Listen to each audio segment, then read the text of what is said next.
The metallic roar of the training aircraft cut through the humid Texas air, its sputtering engine echoing like a wounded beast across the dusty runway. Students froze, eyes wide with panic, instructors shouting commands that blurred together. The plane, meant for a routine exercise, now rattled as if seconds from disaster. Amid the chaos stood Karim Al-Mansour, 20 years old, tall but lean, his dark eyes locked on the trembling fuselage. Around him, cadets whispered and laughed. "Stay back, Karim," one of them sneered, his voice dripping with mockery. "This isn't some broken lawnmower, you wouldn't know where to start." But Karim didn't flinch. His voice carried with startling clarity. "I can fix this plane."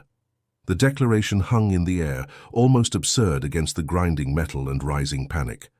A burst of laughter followed, sharp and dismissive. Ethan Blake, the wealthy student who never missed a chance to humiliate him, smirked. "What are you going to do, Maid's boy? Polish it until it works?" Karim's jaw tightened, but his gaze stayed steady. He didn't respond with anger. He let silence sharpen his conviction. Around him, doubt thickened like the Texas heat, heavy and oppressive. Yet behind that silence was a boy who had grown up with ridicule as constant as the Alabama sun. A boy who had never stopped looking up at the sky, even when the world tried to keep him grounded. This was no ordinary student. This was the son of Gloria Brown, a black maid who had spent her life scrubbing floors in Birmingham mansions, and of Ahmed Al-Mansour, an Arab millionaire who had publicly denied his child. Karim carried both bloodlines, but he had been claimed by neither world. Instead, he was defined by struggle, sharpened by rejection, and bound to a dream too powerful to be mocked away. If you believe stories like this deserve to be told, make sure you subscribe now so you don't miss the journey ahead. Karim's path had begun years before this tense moment on the runway. As a child in Alabama, he lived in a modest home where cracked walls carried the smell of bleach and detergent. His mother's hands were rough, calloused from endless hours of scrubbing. She came home exhausted, her back aching. Yet she always greeted him with warmth and a stern reminder. "Education will be your wings, Karim. Don't let anyone cut them." At night, while neighbors' televisions blared with sitcom laughter, Karim sat near the small window of his bedroom, tracing shapes of airplanes across the stars. He memorized the sounds of departing jets at Birmingham Airport, their engines like promises whispered into the dark. One afternoon, scavenging through a discarded pile of old magazines behind a hangar fence, he found torn pages from an aviation manual. That fragile discovery ignited a fire inside him. He began piecing together knowledge the way others pieced together puzzles. One diagram, one paragraph, one equation at a time. School wasn't easy.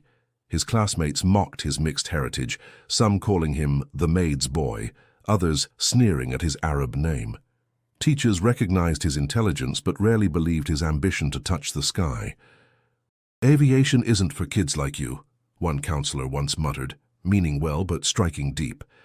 Karim carried those words like weights on his chest, but instead of drowning, he learned to swim harder.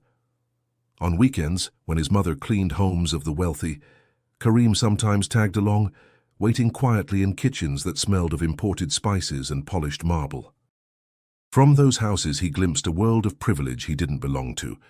Model airplanes displayed in glass cases, framed photos of family trips on private jets. His chest burned, not with envy, but with determination. If they had the luxury to fly because of wealth, he would earn it through knowledge, grit, and sheer willpower. Years later, that determination brought him to Texas, to the aviation program where laughter now followed his bold claim. Standing before the rattling plane, his past and future collided. They saw only the maid's son daring to speak above his station. He felt the weight of his mother's sacrifices pressing on him like gravity, demanding he prove every hour of her labor had meaning. The engine sputtered louder, the crowd restless. Karim's heart pounded not with fear but with clarity. He didn't see a malfunctioning machine, he saw a puzzle, one he had been preparing for all his life. And though they doubted him, though their laughter stung like fire, a single thought blazed stronger than the noise around him. This is where it begins. Birmingham, Alabama, carried a rhythm of sweat and resilience, its streets lined with modest homes where dreams were often limited by paycheck and prejudice. For Kareem, childhood unfolded inside a narrow house with peeling paint, where the hum of ceiling fans battled the summer heat and the scent of detergent clung to every corner. His mother, Gloria Brown, rose before dawn each day, wrapping her hands in worn gloves before stepping into a world of endless cleaning. "Kareem," she would say, voice firm yet warm, "remember, books will carry you further than money ever can. Don't let them fool you otherwise." Her words weren't just advice, they were survival. She had scrubbed the floors of families who barely looked at her, their children stepping around her as if she were invisible. Yet she returned home each night, determined to make her son visible in a world that wanted to blur him out. Kareem's father was a shadow, more rumor than presence. Ahmed Al-Mansur had been in Alabama briefly for business years ago, leaving behind whispers and the weight of a name Kareem bore, but rarely spoke aloud. "Your father has his life," Gloria once admitted, her voice tight with pain. "But you, my boy, you'll build your own." That silence about Ahmed shaped Kareem more than any stories could. He grew up with the ache of unanswered questions, but also with a burning need to prove he didn't need anyone's permission to matter. School was its own battlefield. Some children mocked his darker skin, others his Arabic last name. "Half-breed," one boy spat in the hallway once, and the sting lingered far longer than the shove that followed. Teachers noticed his intelligence, sharp eyes, quick hands, a memory that absorbed details like sponges soaked in water, but too often they dismissed his ambition. When Kareem told a counselor he wanted to become a pilot, she raised an eyebrow. "That's a nice dream, Kareem, but maybe you should think about something more practical." Practical. That word became a chain around his ankles. Yet each time someone tried to box him in, he grew more determined to break out. On afternoons when others played basketball at the cracked neighborhood court, Kareem walked to the airport fence, staring at the sky. The thunder of engines overhead filled him with something words could barely hold. Longing mixed with conviction.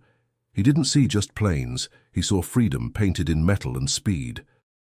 One summer, scavenging behind a hangar, he discovered a stack of water-damaged aviation magazines tossed aside. Pages curled and torn, diagrams smudged with oil stains, but to Kareem, they were treasure. He sat on the warm concrete, flipping through illustrations of cockpits and engines as if deciphering sacred texts. His heart raced each time he understood a new term, each time a diagram clicked in his mind. The fence might have kept him out, but knowledge had no gates. Neighbors noticed his obsession. Some shook their heads, muttering, "That boy's wasting his time. Dreams like that don't belong to us." Their cynicism was heavy, but Gloria's steady hand on his shoulder anchored him. "Let them talk," she said. "You keep learning. One day they'll see you were right." At night, the faint rumble of departing planes lulled him to sleep. He dreamed not of wealth or status, but of being inside the cockpit, guiding metal wings across the horizon. Those dreams were vivid, stitched into his very identity, even when classmates laughed. "What's next, Kareem?" "You gonna buy a rocket?" He learned to meet ridicule with silence. He carried those insults the way athletes carry weights, heavy at first, then transforming into strength. By the time he turned 17, Kareem had notebooks filled with sketches of engines, copied charts and self-taught lessons in aerodynamics. The margins were stained with sweat and smudges, but every page testified to a boy who refused to let circumstance dictate his altitude. He wasn't yet in the sky, but in his heart, he was already flying. Still, struggle remained constant, pressing on him from all sides. Poverty, prejudice, absence, these were storms he walked through daily, but deep inside, a steady fire burned, unyielding. And though few believed it, Kareem knew. Storms could only strengthen those determined to reach the open skies. The day Kareem received his scholarship letter, the Alabama air seemed lighter, as if the weight of years had lifted for just a moment. Gloria held the envelope in trembling hands, her eyes scanning the words again and again. "Texas," she whispered, her voice a mix of disbelief and pride. "Boy, you're going to Texas. You're really going to do this." Kareem hugged her tightly, the smell of cleaning chemicals still clinging to her uniform. "I'll make you proud, Mama. I promise." With a suitcase borrowed from a neighbor and pockets nearly empty, he boarded a bus bound west. The journey stretched across miles of highway, fields rolling into endless horizons. Kareem pressed his forehead to the glass, watching the landscape shift, carrying with it both hope and uncertainty. When he finally arrived at the aviation program in Texas, the campus looked nothing like the world he had left. Hangars glistened in the sun, and the low hum of propellers filled the air like music. Students moved confidently in crisp uniforms, some stepping out of sleek cars their parents had bought them. Kareem adjusted the strap of his worn backpack, feeling the sting of being an outsider before anyone had spoken a word. His first instructor was Sarah Johnson, a woman with sharp eyes and a no-nonsense tone. She glanced at the new group of students, her gaze settling on Kareem for only a second longer than the rest. "This isn't a place for dreamers," she said firmly. "It's a place for discipline. Some of you will make it. Most of you won't. Remember that." Kareem straightened in his seat, refusing to be counted among those destined to fail. Yet he could sense her doubt, as though she had already placed him in the second group. Ethan Blake made sure of it. With his tailored jacket, slicked hair, and arrogant smile, Ethan exuded wealth. His father owned private jets, and he never let anyone forget it. Spotting Kareem, he smirked. "So this is the scholarship kid, figures. Every year they drag one of you in here to make it look fair." Kareem ignored him, but Ethan pressed further. "Don't worry. We'll let you clean the cockpits after class. Keep things familiar for you." Laughter rippled among his friends. Kareem clenched his fists under the desk, the sting of humiliation sharp, but he swallowed his anger. He had endured worse back home. He would endure this too. Days turned into weeks, and the program's intensity grew. While others skimmed their manuals, Kareem studied deep into the night, his lamp burning when the dormitory halls had gone silent.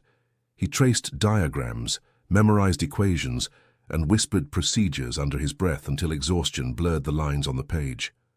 Sarah noticed.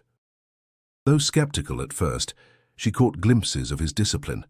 The way he answered technical questions others missed, the calm focus with which he handled simulations. She tested him harder than the rest, asking about obscure systems, challenging his memory, watching for cracks. Instead of faltering, Kareem thrived. Still, respect was slow to come. Ethan never missed a chance to undermine him. During a break one afternoon, Ethan leaned against a plane wing, smirking. "Face it, Al-Mansour, no matter how many books you read, you'll never belong here. Flying isn't just about mechanics. It's about legacy, connections, family, things you don't have." Kareem met his gaze steadily. "Maybe not, but I have something you'll never understand." "Oh, yeah? And what's that?" Ethan asked, mocking curiosity. "Nothing to fall back on, which means I can't afford to fail." The words silenced Ethan for a moment, though his smirk soon returned. Yet deep inside, Kareem's conviction only grew stronger. Every sneer, every insult, every doubt fed the fire inside him. He knew he wasn't just learning to fly, he was fighting to prove that the sky belonged to anyone willing to rise. As the Texas sun sank behind the hangars, Kareem walked back to his dorm, exhausted yet undefeated. He carried more than dreams in his backpack now. He carried the weight of every expectation, every sacrifice his mother had made. And he vowed with each step that he would not let her down. The hangar smelled of oil and metal, the sharp tang of grease clinging to every surface. Rows of tools gleamed under fluorescent lights, and the rhythmic clank of wrenches echoed like background music to the students' nervous chatter. It was their first official maintenance session, a chance to put theory into practice. For Kareem, it was the moment he had been waiting for, a chance to show he was more than just the scholarship kid. Tom Reynolds, the veteran mechanic leading the session, was a broad-shouldered man with weathered hands and a permanent scowl etched into his face. His gray mustache twitched as he barked orders. "Listen up, rookies. Planes don't care about your grades or your daddy's money. They care about precision. Get sloppy and you'll end up 6 feet under." Ethan stood front and center, nodding like he had heard it all before. He glanced back at Kareem with a smirk, already plotting ways to turn the afternoon into another humiliation. Tom divided the students into groups, assigning each a section of the training aircraft. When Kareem raised his hand and offered to help with the electrical wiring, Tom shot him a look that sliced through his confidence. "Kid, this isn't a classroom quiz. Step aside and watch. We don't need anyone messing things up." The rejection stung, but Kareem swallowed it. "Yes, sir," he muttered, stepping back as the others moved forward. Ethan made sure everyone noticed. "See?" Ethan said loudly enough for the group to hear. "Even Reynolds knows better than to let the maid's boy touch the wires." Laughter erupted, bouncing off the hangar walls. Kareem's ears burned, his fists clenching in his pockets, but he kept his eyes fixed on the aircraft. He refused to give Ethan the satisfaction of seeing him break. As the students fumbled with the wiring, Kareem noticed something subtle. A faint flicker in the cockpit lights, a warning sign of a loose connection. He studied the panel from a distance, every detail whispering to him like lines from the manuals he had memorized. The others didn't see it. Tom didn't either. Hours passed, frustration mounting among the students. Tom barked at them, his patience thinning. "For God's sake, it's a simple system. How hard is it to get one connection right?" Kareem hesitated, then stepped closer. His voice was calm but firm. "Sir, I think the issue is with the ground wire near the junction box. It looks unstable. If we secure it properly, the system should stabilize." Tom turned, his scowl deepening. "And what makes you the expert, huh? You been working planes longer than me?" "No, sir," Kareem replied evenly, "but I've studied this system. The signs match what the manuals describe when there's a loose ground." Ethan burst into laughter. "Listen to him. The bookworm thinks he knows more than a mechanic with 30 years' experience." The group joined in, the sound of ridicule sharp and merciless. Tom shook his head. "Enough. Step back." Kareem obeyed, but his eyes lingered on the panel. He knew he was right. Minutes later, the problem worsened. Lights dimmed, warning alarms chirped faintly, and the frustration in the hangar grew heavier. Tom cursed under his breath, kneeling by the panel. At last he followed the wiring toward the junction box, the exact spot Kareem had mentioned. With a grunt, he tightened the loose ground wire, and instantly the system steadied. The alarms fell silent. Relief washed over the group. Students cheered, and Ethan quickly spoke up. "Knew it was that wire all along," he bragged, puffing his chest. Tom grumbled, standing slowly. "Fixed now, let's move on." He didn't acknowledge Kareem's insight, and no one else dared to. Kareem stood silently, a storm brewing inside. He didn't crave praise, but the sting of invisibility cut deeper than any insult. He had seen the problem, spoken up, and been dismissed. Yet the truth was undeniable. Without his observation, the plane might still be grounded. As the group filed out, Ethan leaned close, his voice dripping with mockery. "Nice try, genius. Maybe next time they'll let you carry the toolbox." Kareem didn't answer. He simply walked on, his resolve tightening with each step. He had tasted humiliation again, but deep inside the fire only grew stronger. If they refused to see his worth now, he would make sure they had no choice in the future. The days after the hangar incident carried a heavy silence for Kareem. Though he had spotted the problem before anyone else, his voice had been drowned out by laughter and disbelief. Now, as he walked across the campus under the blistering Texas sun, he felt the sting of invisibility pressing harder than the heat. Yet something subtle had shifted, not in the way others treated him, but in the way Sarah Johnson looked at him. She had been watching, quietly, with that sharp gaze of hers. One afternoon after class, she called out, "Al-Mansour, stay a moment." Kareem paused, his notebook clutched tightly. Sarah leaned against her desk, arms folded. "You saw the issue in the hangar before anyone else, didn't you?" "Yes, ma'am," Kareem answered cautiously. Her brow arched. "Then why didn't you push harder?" "Because no one wanted to hear it," he admitted, his tone steady, but edged with frustration. Sarah studied him, her silence heavy. Finally she said, "Knowledge without confidence won't take you far. Next time, speak like you expect to be heard." Her words settled deep inside him. They weren't encouragement exactly, But they weren't dismissal either. It was the first time someone in authority had acknowledged his ability. That evening, Kareem stayed behind at the hangar, running his fingers along the cold metal of the training plane, whispering procedures under his breath. Tom Reynolds appeared, his boots echoing on the concrete.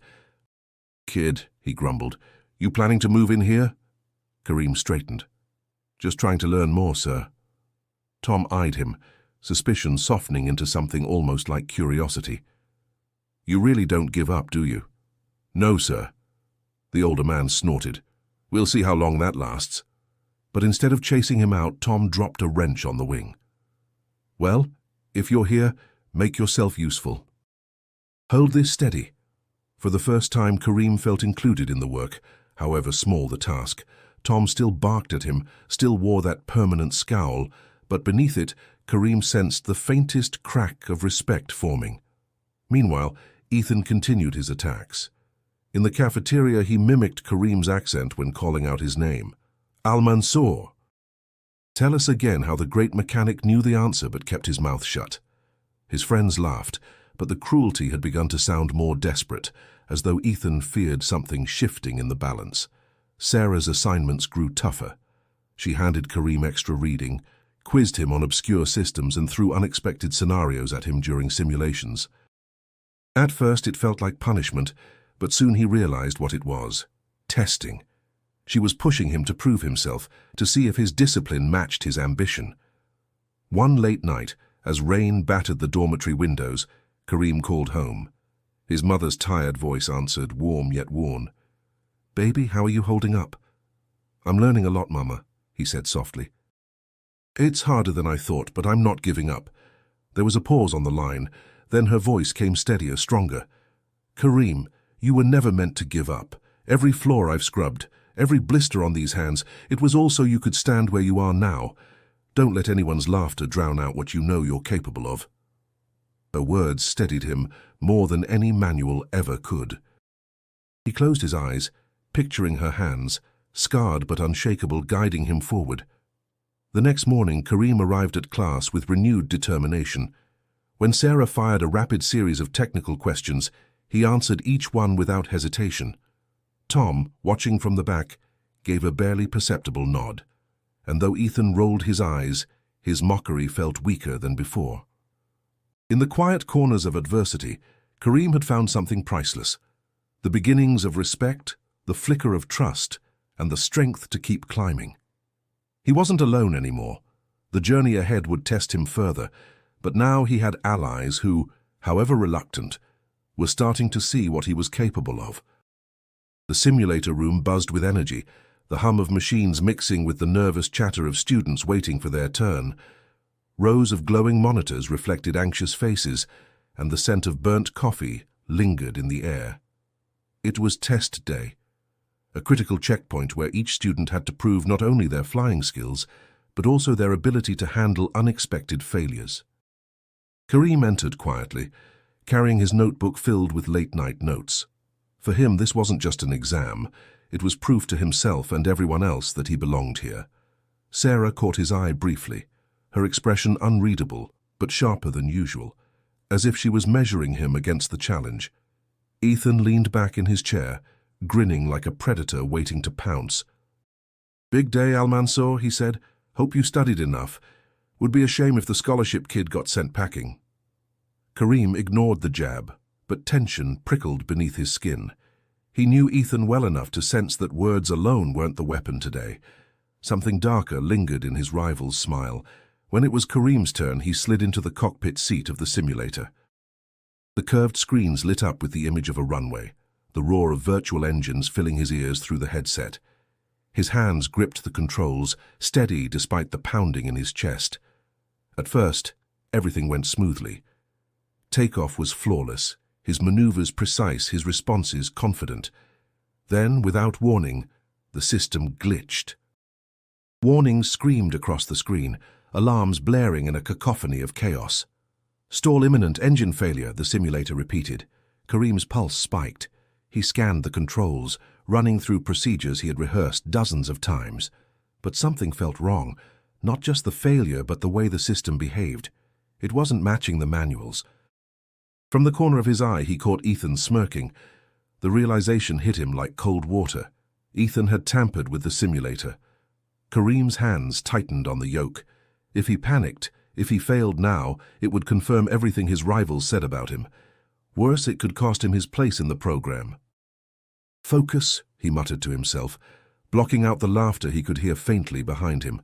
He shut out the noise, shut out the fear, and concentrated on the essentials: power, lift, airflow. He improvised, adjusting the settings not as the manual dictated, but as the logic of the system demanded. The simulator bucked violently, the image of the runway tilting, alarms shrieking louder. Sweat trickled down Kareem's temple. "Come on," he whispered, his voice steady despite the storm inside him. With one final adjustment, the alarms silenced. The engines stabilized. The plane leveled out. The room fell into a hush. Students who had been waiting to see him crash now stared, wide-eyed, as the simulation completed safely. Kareem exhaled slowly, his chest heaving with relief. But before he could remove the headset, the exam proctor approached, frowning.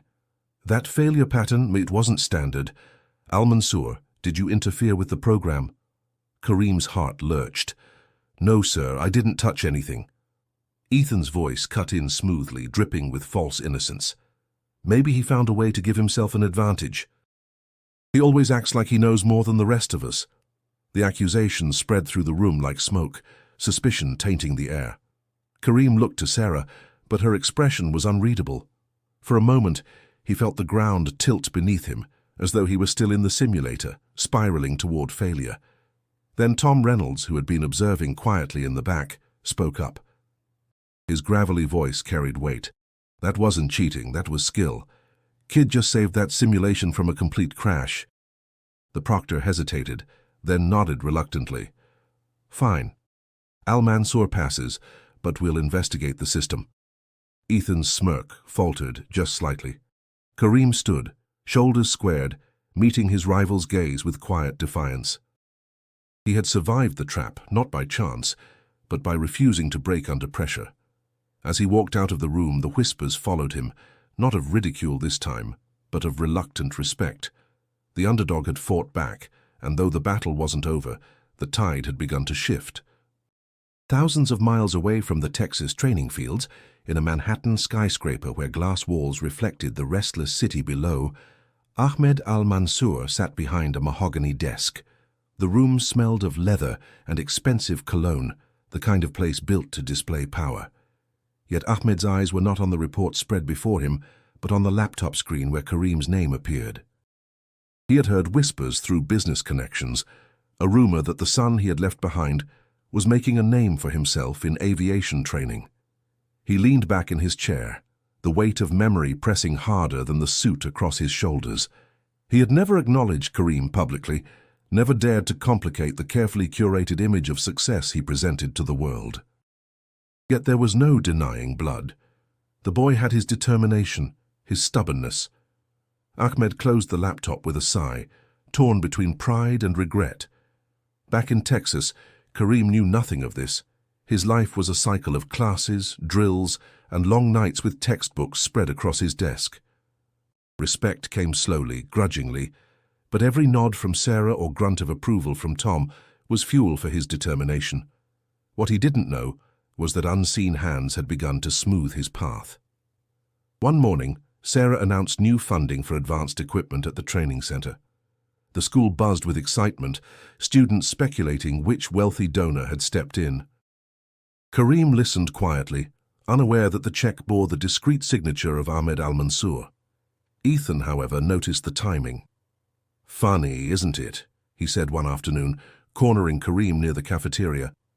"Suddenly the school has all this new money, right after you almost flunked out. Guess being the Maid's boy has its perks, after all.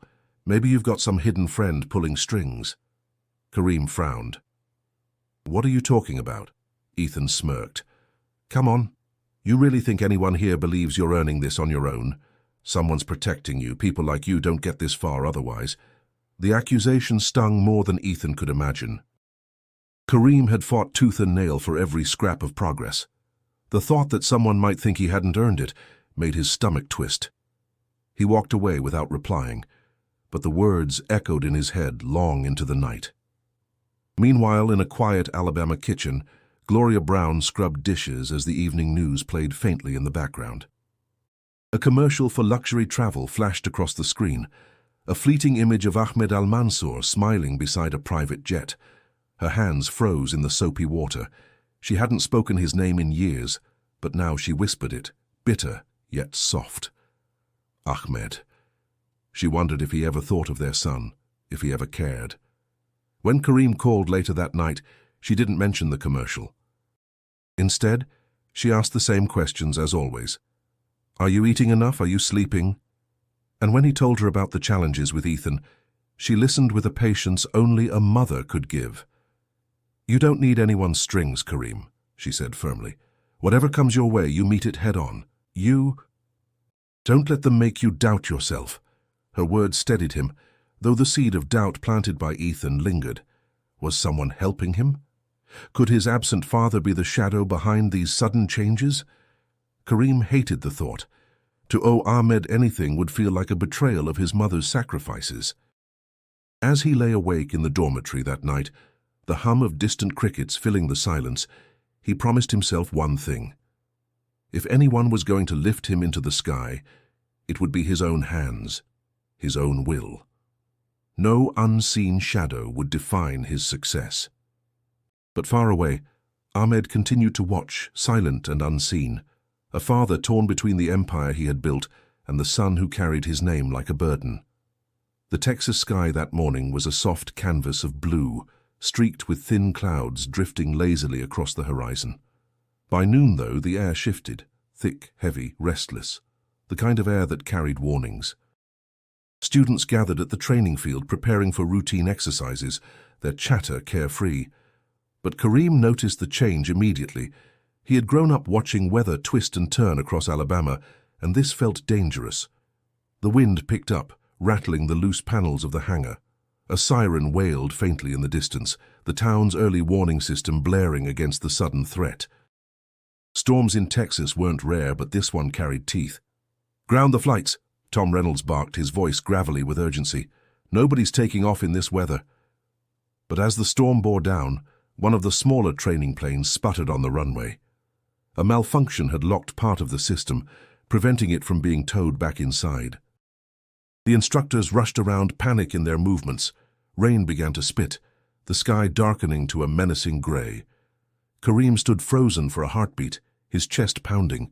He recognized the pattern of the failure, the flickering lights, the jammed controls. He had seen it before in the manuals, studied it until the diagrams blurred in his mind.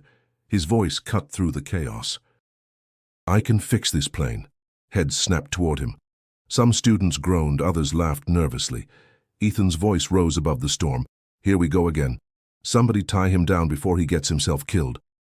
But Tom didn't laugh.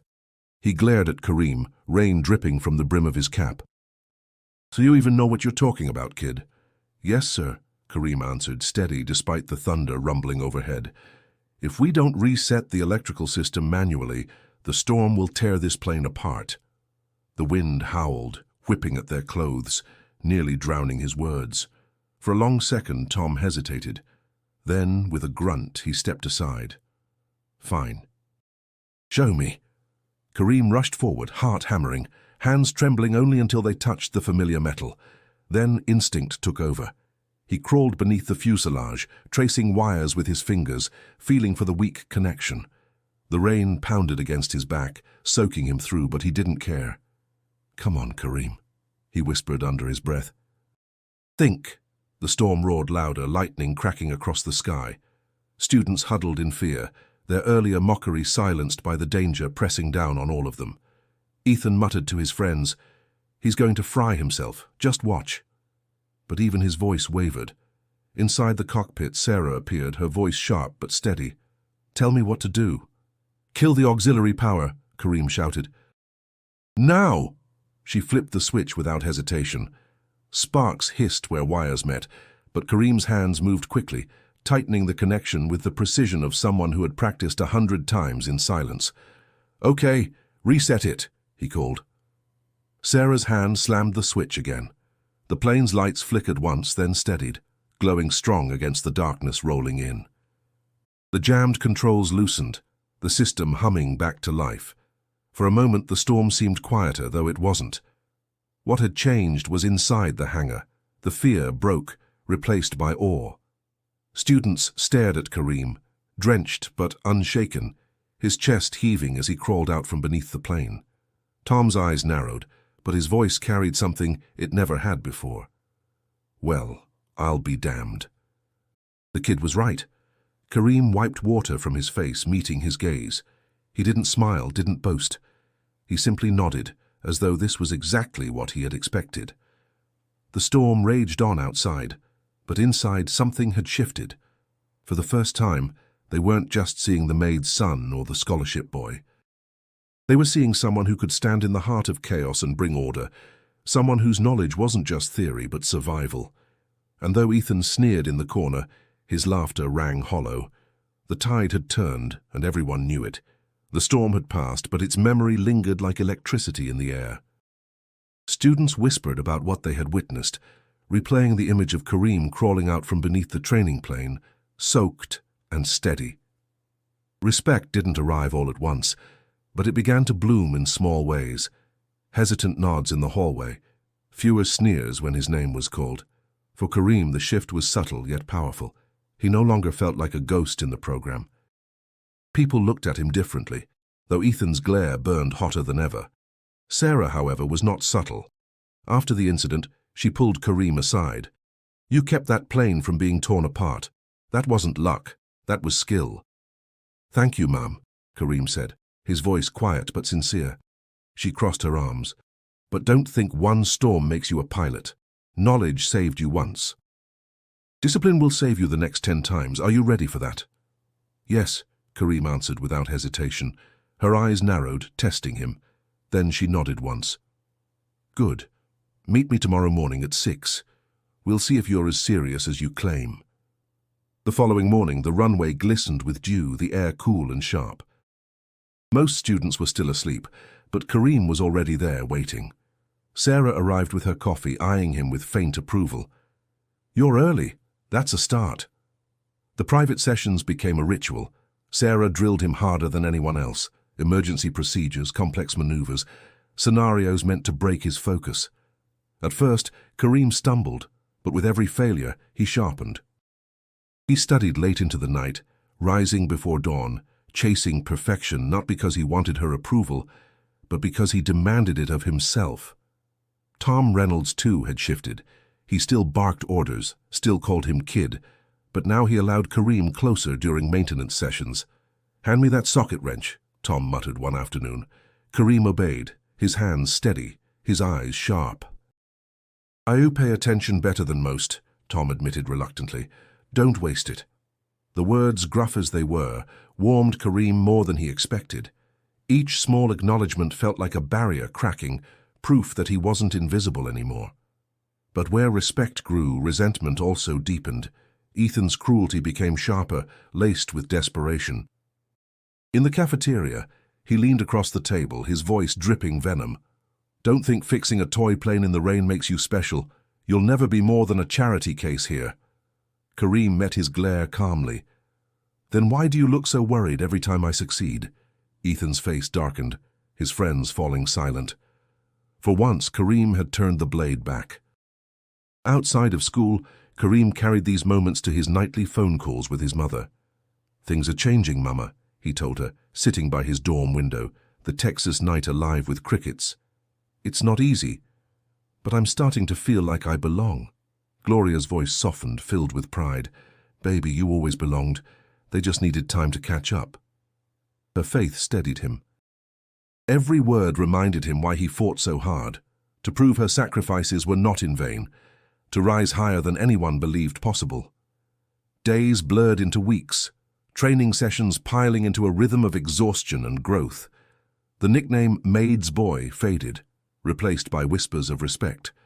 Students began to ask him questions, seek his help, grudgingly admitting his knowledge was sharper than theirs. Ethan noticed, of course. Each glance from him was colder, each insult more pointed. But Kareem no longer felt the sting in the same way. The laughter that once cut him now sounded hollow. He was breaking barriers, not just the technical challenges of aviation, but the invisible walls others had built around him. For the first time, he stood not as an outsider, clawing for space, but as someone carving a path forward, a path no one could deny. And though storms, both in the sky and in the hearts of rivals, would return, Kareem was ready. He had proven once that he could steady a failing machine in chaos. Now he was learning to steady himself. Winter in New York bit hard, the wind cutting sharp through the canyons of glass and steel. Kareem stepped off the train at Penn Station with a thin coat and a heavy determination. The National Aviation Challenge was unlike anything he had faced before, a gathering of the most promising students from across the country. Winning here meant recognition, opportunities, and validation. Losing meant fading back into obscurity. The event was held at a massive aviation training center near LaGuardia, its hangars buzzing with activity. Kareem moved among competitors dressed in crisp uniforms, their confidence polished like the shoes on their feet.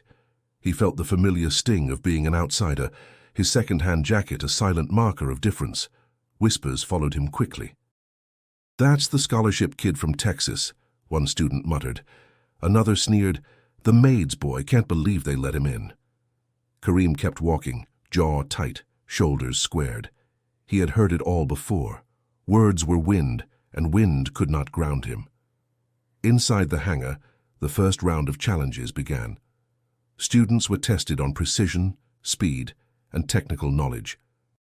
Kareem faced the tasks with the calm intensity he had forged through long nights and storms in Texas. His answers were sharp, his maneuvers clean.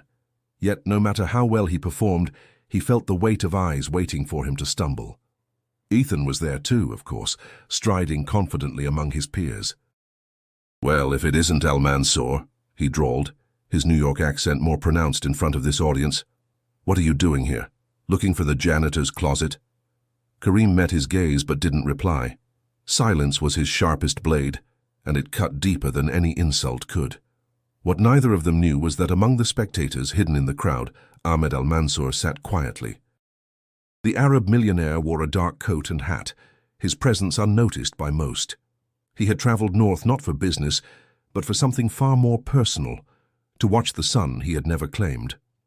Ahmed's eyes followed Kareem with a mixture of pride and unease.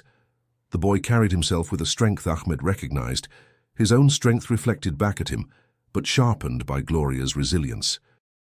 For the first time, he wondered what it had cost to deny him. The second round of tests demanded technical problem-solving under pressure.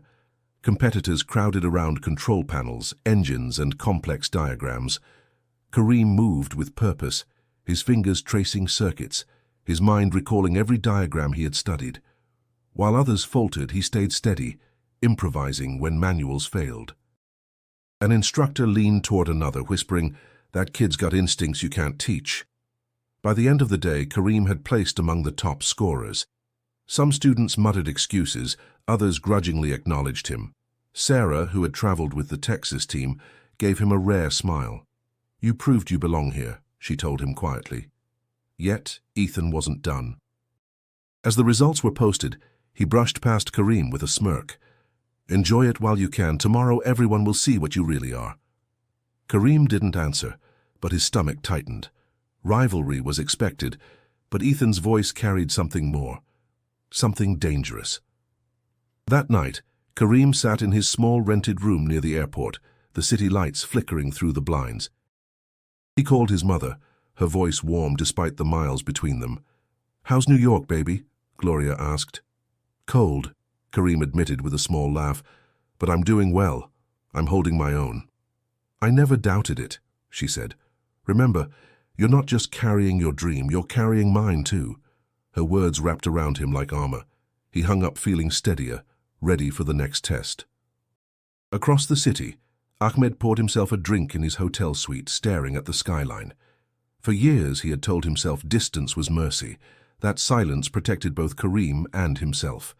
But watching the boy face down the world with nothing but grit and knowledge had cracked that lie wide open. The test had only begun, for both father and son. The second day of the National Aviation Challenge drew a larger crowd. Industry leaders, instructors and reporters gathered to watch the final tests. The atmosphere buzzed with ambition, every student aware that this stage could define their careers. Karim stood among them, calm on the outside, but with a storm turning quietly in his chest. The challenge began with a demanding sequence of simulated in-flight failures. Students filed into cockpits, one after another, their performances projected on screens for all to see. Some cracked under the pressure, alarms overwhelming their focus.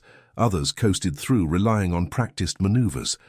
When Karim's name was called, murmurs rippled through the crowd. "That's the kid from Texas," someone whispered. "The Maid's son." Another voice countered, "Watch him. He's sharper than you think." Inside the simulator, Karim strapped in, his hands steady on the controls. The sequence began: engine failure, hydraulic leak, sudden wind shear.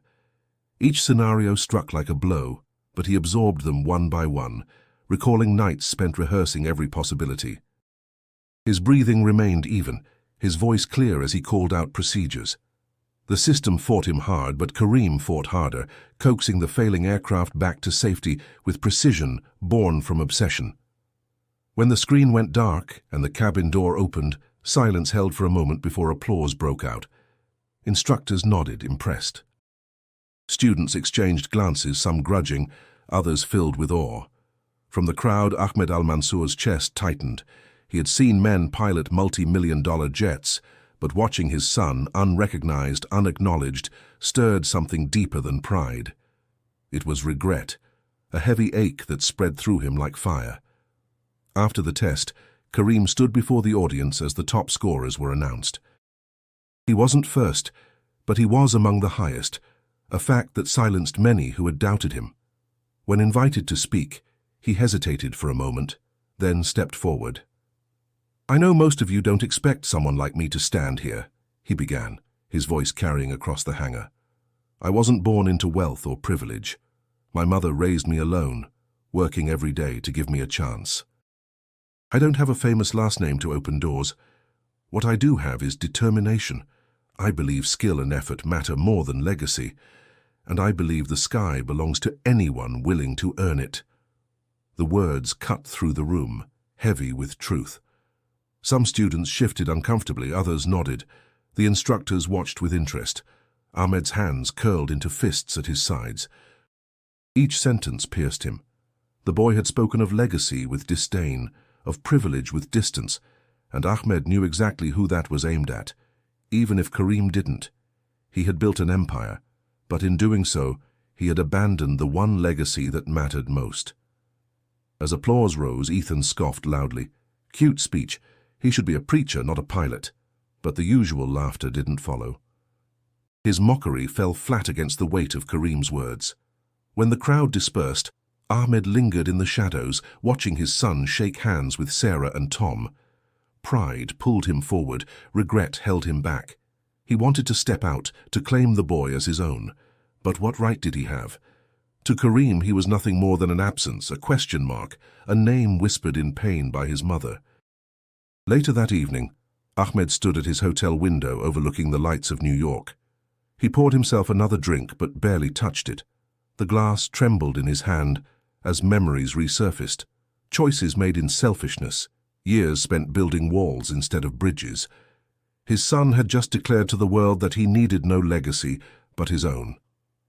And yet, Ahmed knew he was running out of time to decide whether to remain a ghost or to finally step into the light.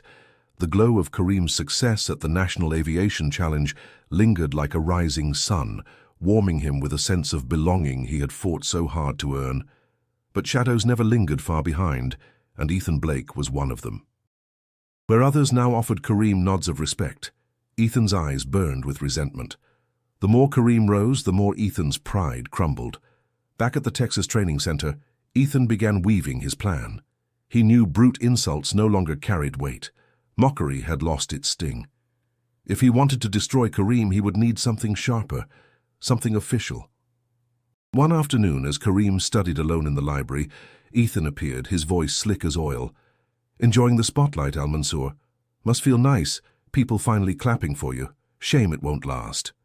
Kareem didn't look up from his notes. "I don't have time for your games, Ethan." "Oh, this isn't a game," Ethan replied, leaning closer. "It's survival, and you don't belong here. Everyone knows it. I'm just going to help the system recognize it too." The threat was vague, but Kareem felt the weight of it long after Ethan walked away. Days later, whispers spread across campus. Rumors that Kareem had cheated during the challenge, that his simulator success had been suspiciously flawless. Students murmured in corners, doubt creeping back into their voices. Soon after, Kareem was summoned to the administration office. The director's tone was cold. "We've received reports questioning your integrity. Until we investigate, you're suspended from participating in advanced training exercises." Kareem's stomach dropped. "Sir, I didn't cheat. I worked for every—" "That's for us to decide," the director cut him off. "Until then, you're grounded." Walking out of the office, Kareem felt as though the air itself had thickened. Everything he had built seemed to teeter on collapse. Students stared at him again with suspicion, their respect vanishing like morning mist. Ethan passed by with a smirk so smug it nearly cracked his face. Tom Reynolds found Kareem in the hangar later that evening, staring at an engine without really seeing it. "You look like a man carrying a mountain," Tom said gruffly. "They think I cheated," Kareem murmured. "Everything I've done, every hour I've worked, it's slipping away because of a lie." Tom crossed his arms. "Cheating? That's bull. I've seen the way you work." "You're the last kid who'd take shortcuts." Kareem's eyes flickered with a mix of gratitude and despair. "But how do I prove it? They already decided I'm guilty." Tom scratched his chin. "Lucky for you, the truth leaves traces, and I don't like watching good men get trampled." Sarah joined them later, her eyes sharp as always. "Ethan's fingerprints are all over this," she said. "He's been waiting for a chance to take you down. We'll find proof." For the first time since the suspension, hope sparked inside Kareem. He wasn't fighting alone. The investigation moved quickly once Sarah and Tom pushed for a deeper look. Security logs revealed unauthorized access to the simulator systems days before the challenge. Cross-referencing keycards led directly to Ethan Blake. The evidence was undeniable. At the disciplinary hearing, Ethan tried to spin excuses, his voice slick with false confidence. But when confronted with the logs, his mask cracked. The smug grin vanished, replaced by a pale silence. The director's voice was stern. "Mr. Blake, you're hereby suspended from this program for academic dishonesty and sabotage." "Mr. Al-Mansour, your record is cleared." Relief surged through Kareem, though he kept his expression calm. He wouldn't give Ethan the satisfaction of seeing him celebrate. As Ethan was escorted out, he glared at Kareem, venom in his eyes. "This isn't over." Kareem met his gaze with steady resolve. "Yes, it is." For the first time, Ethan's shadow no longer loomed over him. The path ahead was clearer now, though Kareem knew challenges far greater still waited on the horizon. California sunlight spread golden across the runway, the air shimmering with heat. This was no ordinary training exercise. This was a demonstration flight, one that would be observed by aviation leaders, sponsors, and instructors from across the country. The stakes were higher than ever, and Kareem knew that every second in the cockpit would be judged, dissected, remembered. Standing by the aircraft, he adjusted his uniform, the weight of responsibility pressing heavy on his shoulders. Tom Reynolds approached, his gruff voice softer than usual.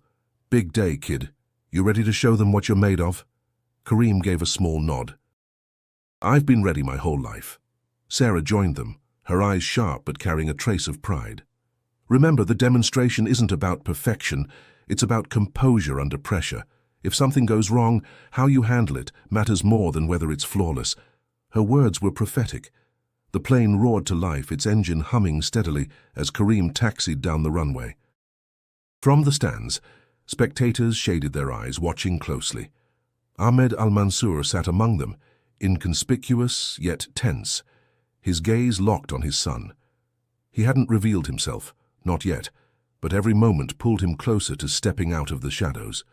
The takeoff was smooth, the aircraft slicing upward into the clear California sky.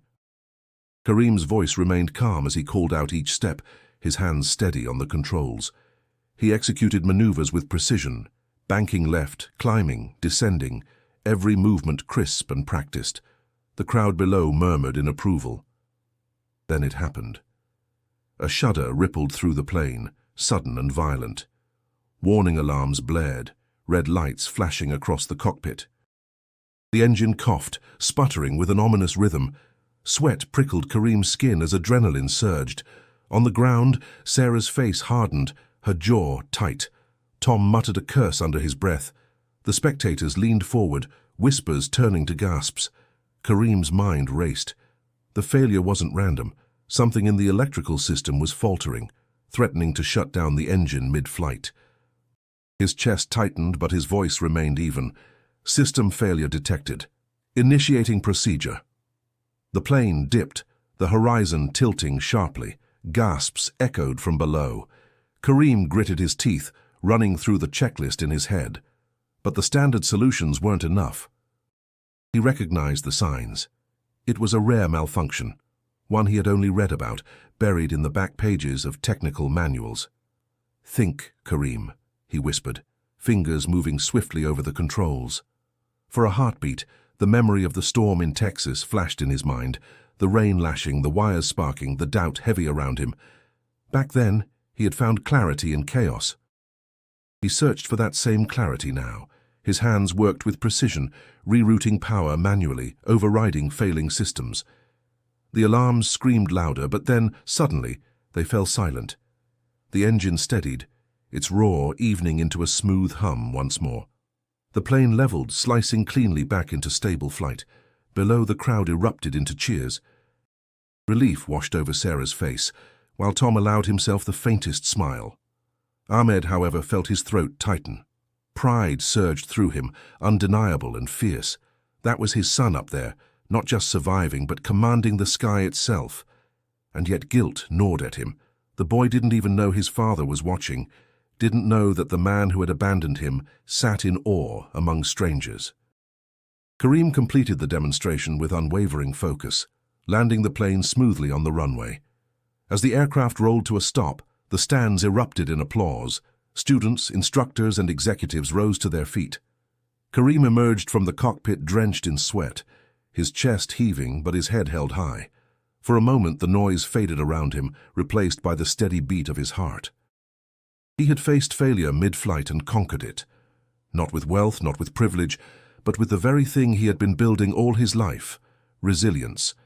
And though he didn't know it yet, this flight was more than a demonstration. It was the threshold of something far greater, a moment that would echo into everything that came next. The California demonstration should have ended in triumph, but fate had other plans. As the applause still echoed and Kareem prepared for a second run, a technical crew rushed forward, alarm in their voices. Something was wrong with the aircraft, a deeper fault than before, one that threatened to ground the flight completely. The crowd grew restless, murmurs rising like waves. Sponsors shifted uneasily in their seats. Industry leaders checked their watches. The event's reputation was on the line.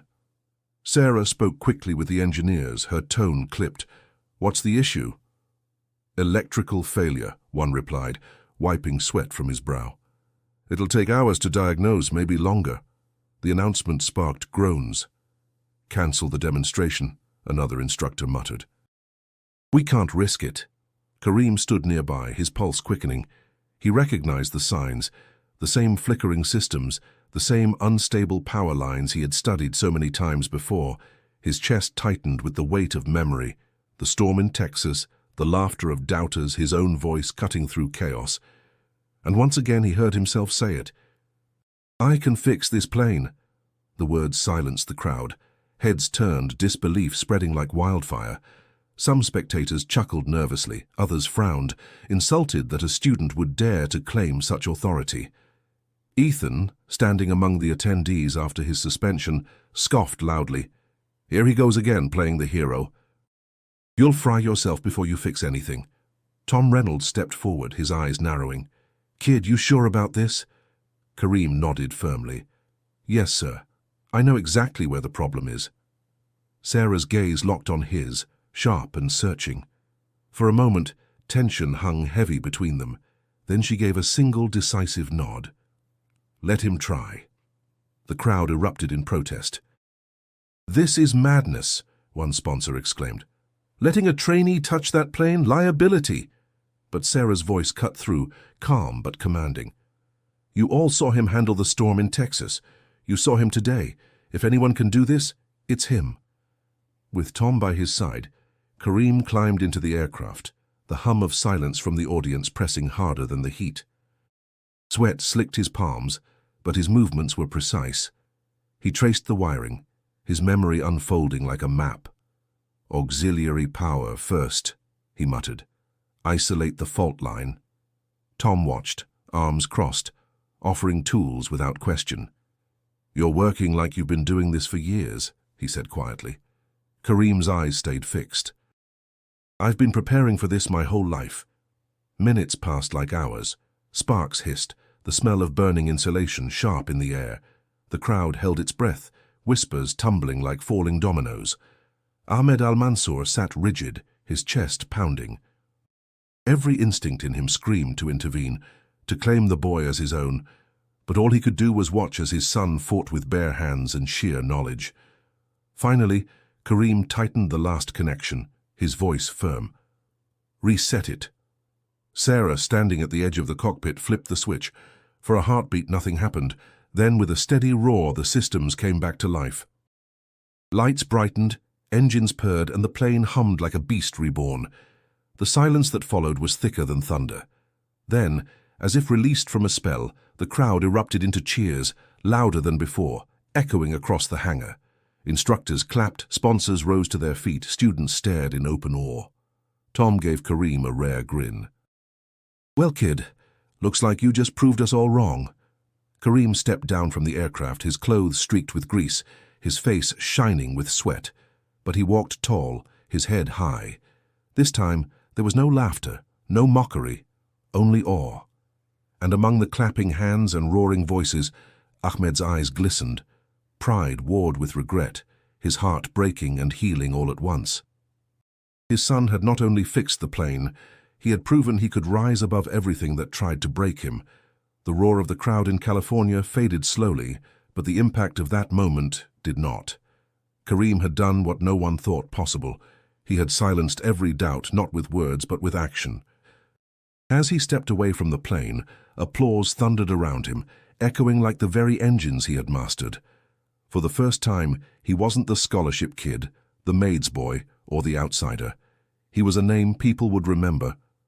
Sarah met him at the edge of the runway, her sharp eyes softened with pride. You didn't just fix that plane, she said quietly. You proved to everyone here that knowledge and courage matter more than legacy. Tom Reynolds clapped a heavy hand on Kareem's shoulder. Kid, I've worked with pilots and mechanics for 30 years. Not many could have done what you just did. You've got something rare. Don't lose it. Their words meant more than the applause, but Kareem knew his journey was larger than this day.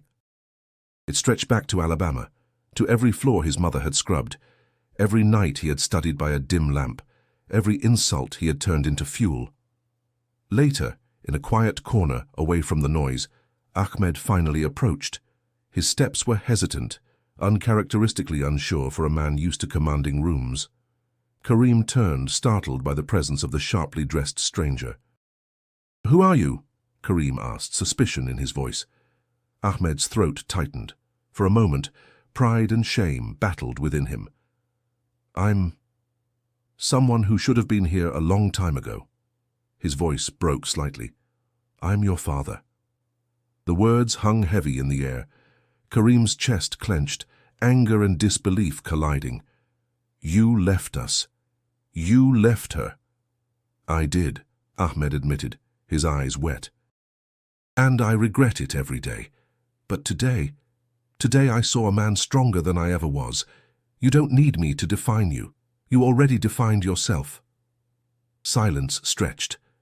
Kareem's jaw tightened, memories of his mother's sacrifices flooding him. She raised me without you. Everything I am I owe to her. Ahmed nodded, his voice low. And that's why you're greater than I could ever claim. If you'll allow it, I want to be part of your life now. Not to take credit, but to support you, if you'll let me. Karim studied him, his heart torn. He didn't offer forgiveness, not yet. But he also didn't turn away. I'll never forget what she endured because of your absence. But if you mean what you say, then prove it. For Ahmed it was more mercy than he deserved. He bowed his head, humbled not by wealth but by the strength of the son who had surpassed him. When Karim returned to Alabama weeks later, Gloria stood waiting at the bus stop, her eyes lit with pride as she embraced him. "Baby, you did it. You really did it." He held her tightly. "I couldn't have done any of this without you, Mama. Everything I am began with you." In the months that followed, offers poured in from aviation companies, scholarships, and organizations eager to attach themselves to his name. But Karim never let the attention change him. He carried himself with the same humility, the same discipline, the same fire that had carried him through storms and sabotage. His story spread beyond aviation circles, inspiring those who felt underestimated, those who were told they didn't belong. Karim became a symbol of resilience, proof that greatness is not inherited, it is earned. And though challenges still lay ahead, one truth guided him like a compass: the sky belonged to anyone brave enough to rise. If you've been inspired by Karim's journey, don't forget to subscribe now so you never miss another story like this. And if you want to keep flying higher with us, click on the next video waiting for you on the screen. It's one you won't want to miss.